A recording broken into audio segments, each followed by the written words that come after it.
హల్లెలూయా! మేల్కొన్నారా?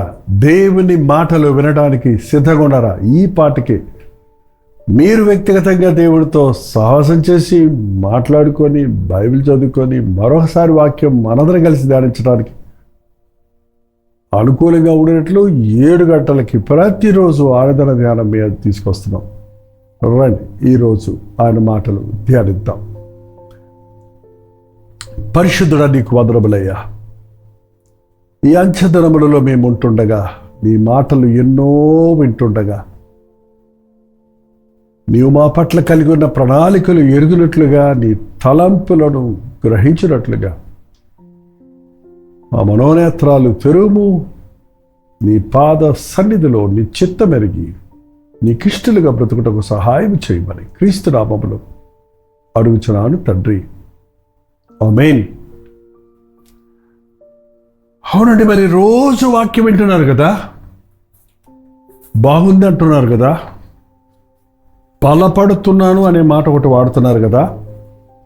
కొందరు మాత్రమే దేవుడు నాతోటే మాట్లాడాడు, నా హృదయ స్థితి బయటపెట్టాడు, ఈరోజు వాక్యం ద్వారా నాకు కనువిప్పు కలిగింది, నా తప్పులు నాకు తెలిసాయి, నా జీవితాన్ని మార్చుకున్నాను, నా మనసు మార్చుకున్నాను. నేను విన్నారండి ఆరాధన ధ్యానం? రోజు వినండి, ప్లే చేసి. ఏ రోజుకి ఆ రోజు మన హృదయాన్ని మరొకసారి ఆయన ముందు సరిచేసుకోవాలి. ఉదయం లేచిన వెంటనే ఎలాగూ మనం మొహం కడుక్కుంటాం, పళ్ళు తోముకుంటాం, ఏంటండి రీసెట్ చేసుకుంటాం మన హెయిర్ని కదా, తల దూకుంటాం, పునః చెబుతాం. అలాగే రోజు మన హృదయాన్ని దేవునితో సరిపెట్టుకోవాలి, చక్కబెట్టుకోవాలి. నిన్న బాగున్నాను కాబట్టి వాళ్ళు బాగున్నానంటే కుదరదండి. ఏ రోజుకి ఆ రోజు ఆయన ముఖదర్శనం చేసుకోవటం అభ్యాసం చేసుకోవాలి. ఎందుకంటే ప్రభువు మనల్ని ఎంతో ప్రేమించాడు. ఆయన మనకి ఎప్పుడు అందుబాటులో ఉన్నాడు. Is never too busy to meet us. అంటే మనల్ని గుంపులుగా చూడరు. ప్రతి ఒక్కరిని ఆయన ప్రేమిస్తున్నాడు. ఏ ఒక్కడు నశించకూడదని ఆశిస్తున్నాడు. మనందరి జీవితాలు ఎరిగిన దేవుడు మనల్ని ఎప్పటికప్పుడు తన దారిలో నడవాలని, తన స్వరాన్ని వినిపించాలని ఆశిస్తున్నారు. మీరు రక్షించబడి బాప్తీసం పొందిన వారైతే దేవునితో నడవటం అభ్యాసం చేసుకోండి. చాలాసార్లు మనం దేవుని ప్రణాళికలను మనం ఎరగలేకపోతున్నాం. ఆయన మన ముందుకు తెచ్చినటువంటి ఆశీర్వాదాలను మనం గుర్తించలేకపోతున్నాం. ఆయన మన కొరకు ఏర్పరిచినటువంటి ప్రణాళికలను తెలుసుకోలేకపోతున్నాం.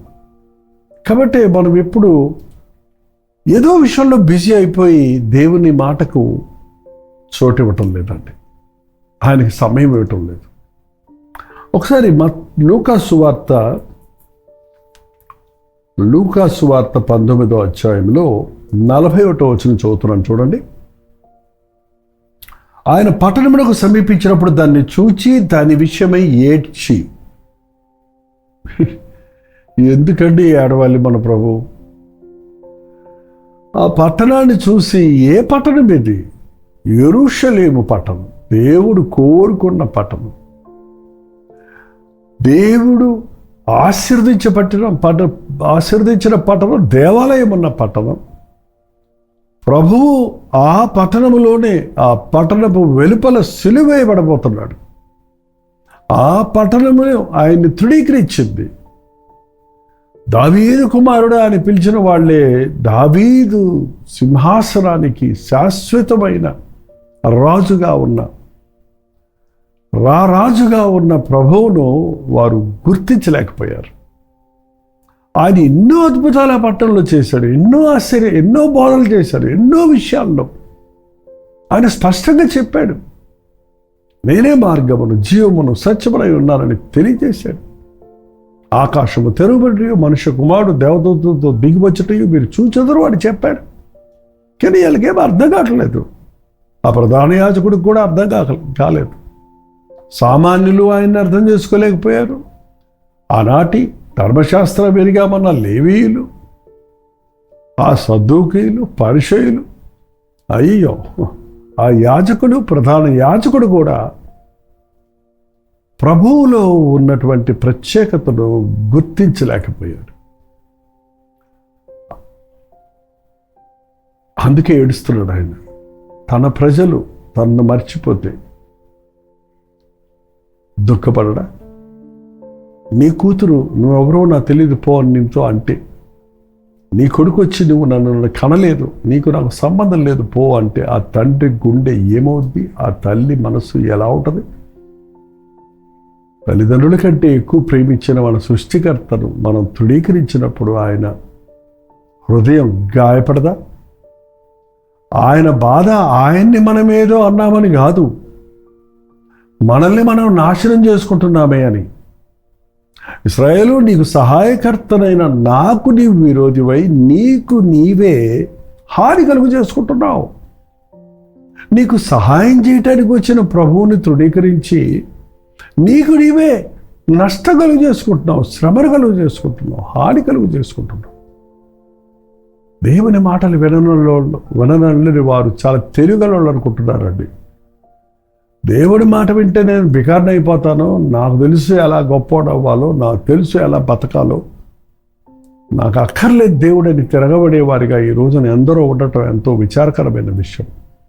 అట్లాంటి వాటిని చూచినప్పుడు ప్రభు ఏడుస్తున్నాడండి.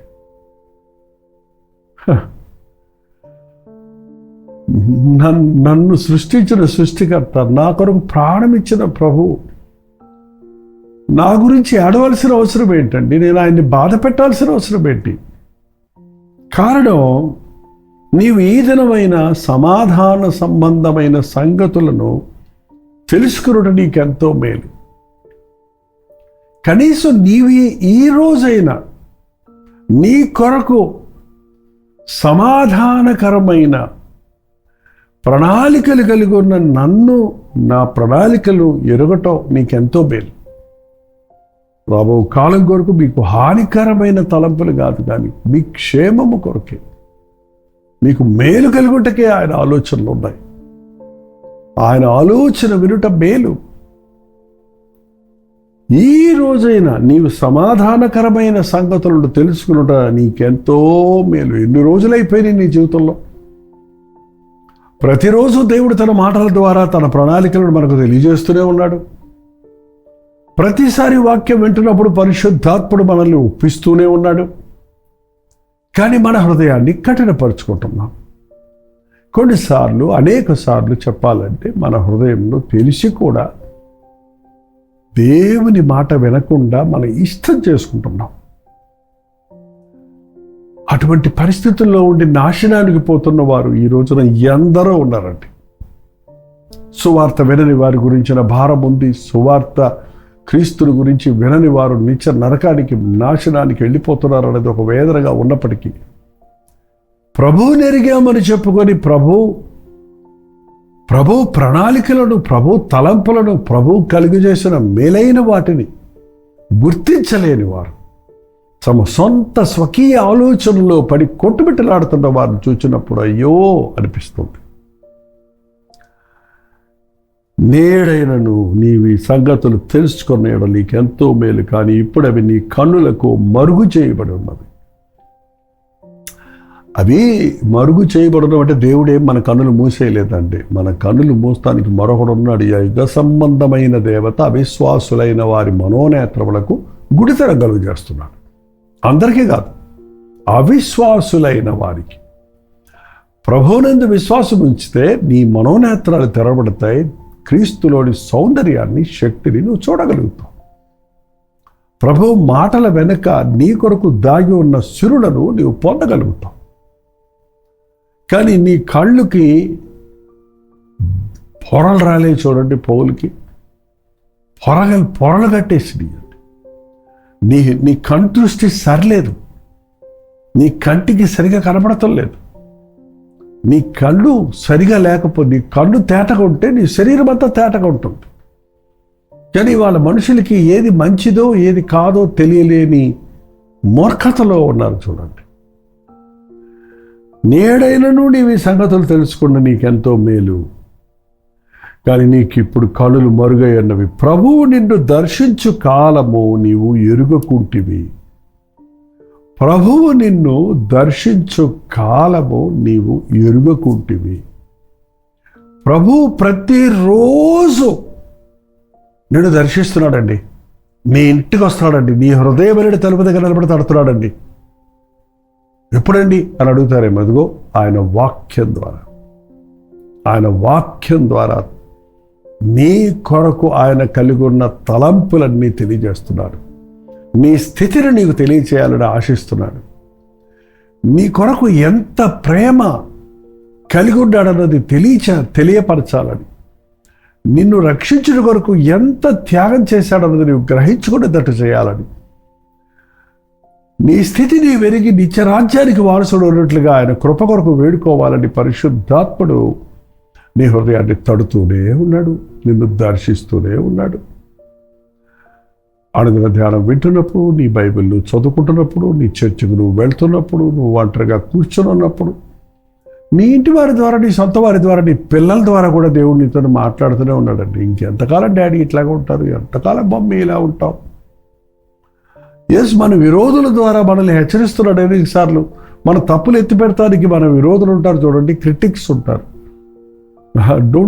నిన్ను క్రిటిసైజ్ చేసేవాడిని నువ్వు క్రిటిసైజ్ చేయకు. మళ్ళీ నిన్ను క్రిటిక్ చేసేవాళ్ళు ఫీజు తీసుకోకుండా నీకు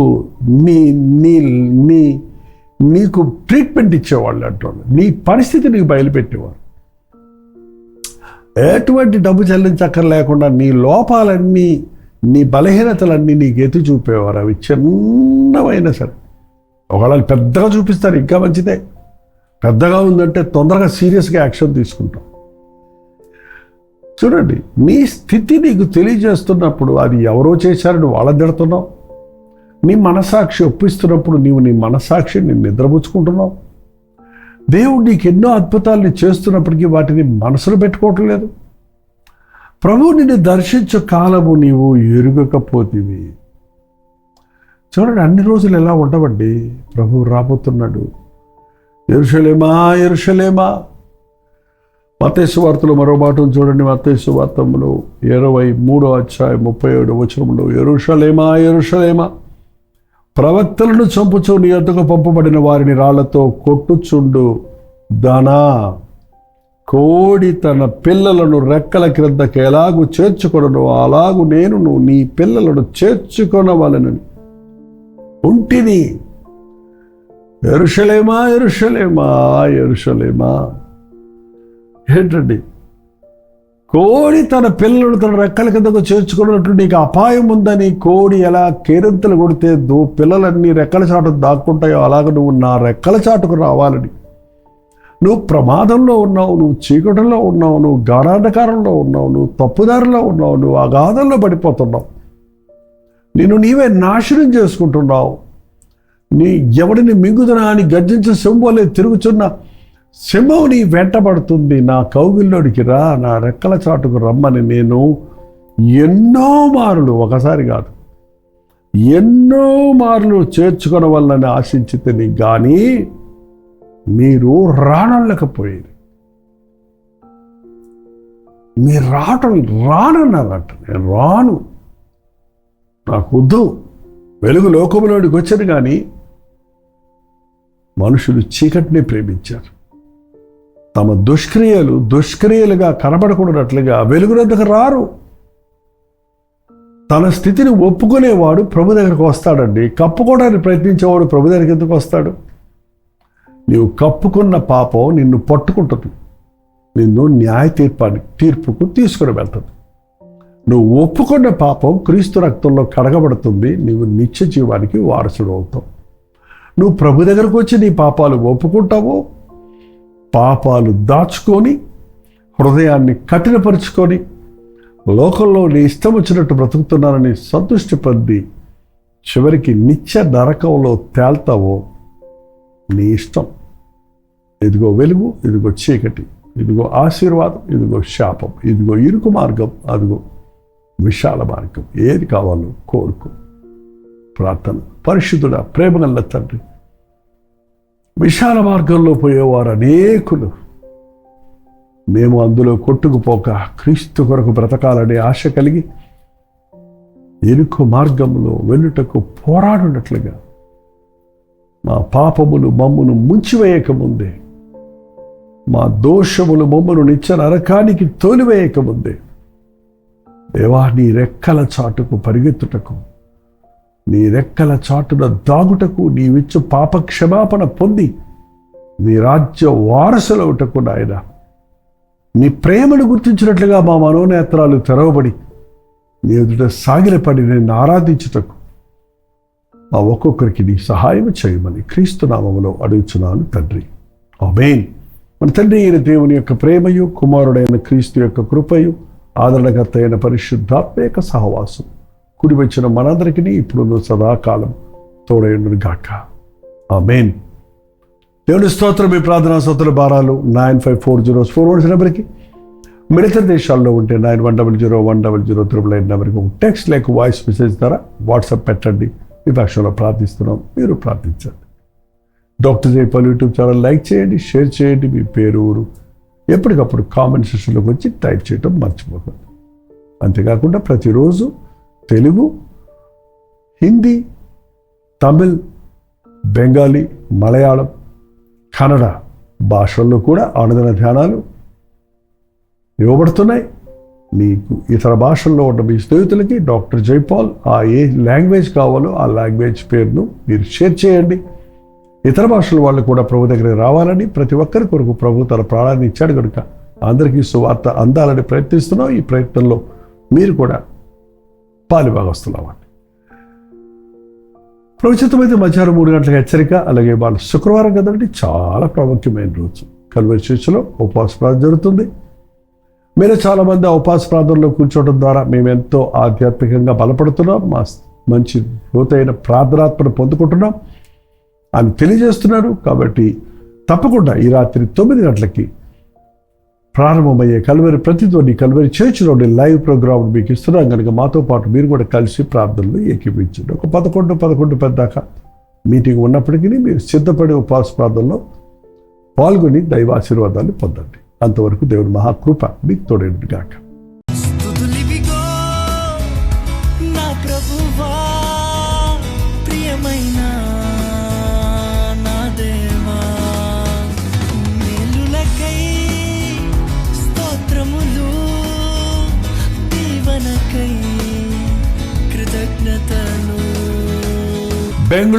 బెంగళూరు పరిసర ప్రాంతాల్లో ఉన్న వారికి శుభవార్త. ప్రతిరోజు దేవుని వాక్యాన్ని అనేక భాషల్లో వింటున్న మిమ్మల్ని ముఖాముఖిగా చూడాలని, మీకోసం వ్యక్తిగతంగా ప్రార్థించాలని బెంగళూరు వస్తున్నాం. ఫిబ్రవరి 16వ తారీఖున మధ్యాహ్నం 2 గంటల నుంచి 5 గంటల వరకు, 6 గంటల నుంచి 10 గంటల వరకు జరిగే ఈ 2 సెషన్స్లోనూ పాల్గొనడానికి సిద్ధపడరండి. మిమ్మల్ని ముఖాముఖిగా చూసి వ్యక్తిగతంగా మీకు ప్రార్థించాలని, దేవుని వాక్యమును ధ్యానించి మనమందరం కలిసి దేవుని సన్నిధిలో ఆనందించాలని ఈ 1 డే గెట్ టుగెదర్ను ఏర్పాటు చేస్తున్నాం. రండి, కుటుంబాలుగా తరలి రండి. ప్రభు సన్నిధిలో మనందరం కలిసి ఆయన వాక్యాన్ని ధ్యానిద్దాం, ఆయన్ని ఆరాధిద్దాం. మరి ముఖ్యంగా మీ సాక్ష్యాలు వినడానికి, మీ కొరకు ప్రార్థించడానికి నేను ఎంతో ఆశ కలిగి ఉన్నాను. సోషల్ మీడియా ద్వారా, టెలివిజన్ ద్వారా వాక్యం వింటున్న మిమ్మల్ని ముఖాముఖిగా చూసి బలపరచాలని ఎంతో ఆశతో ఉన్నాం. తప్పకుండా రండి. బెంగళూరులోని హడ్సన్ కమ్యూనిటీ సెంటర్లో సిఎస్ఐ కాంపౌండ్లో ఈ 1 డే గెట్ టుగెదర్ జరుగుతుంది. మరిన్ని వివరాలు కావాలంటే 8939393939 నెంబర్కి మీరు కాల్ చేయండి. లేకపోతే మీరు చూస్తున్నటువంటి నెంబర్లకు వాట్సాప్ పెట్టండి, లింక్ మీకు పంపిస్తారు. తప్పక వస్తారు కదా.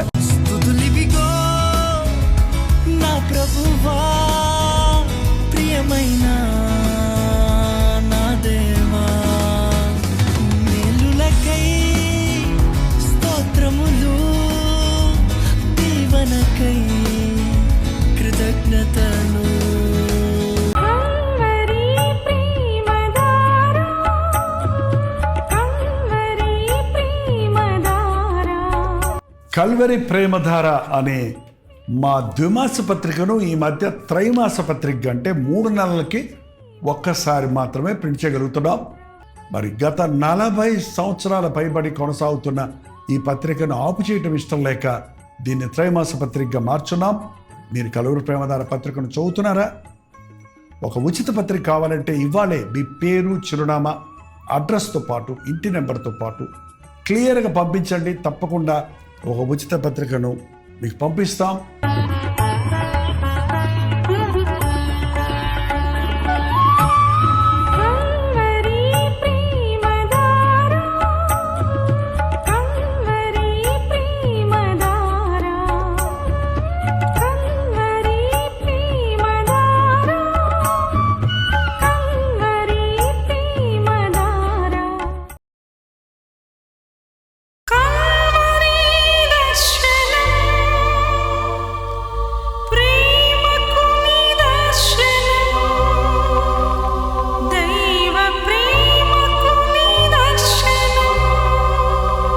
తెలుగు, తమిళ, హిందీ, మలయాళం, బెంగాలీ, ఒరియా అనే 6 భాషల్లో టెలివిజన్ ప్రోగ్రామ్స్ కొనసాగుతూనే ఉన్నాయి.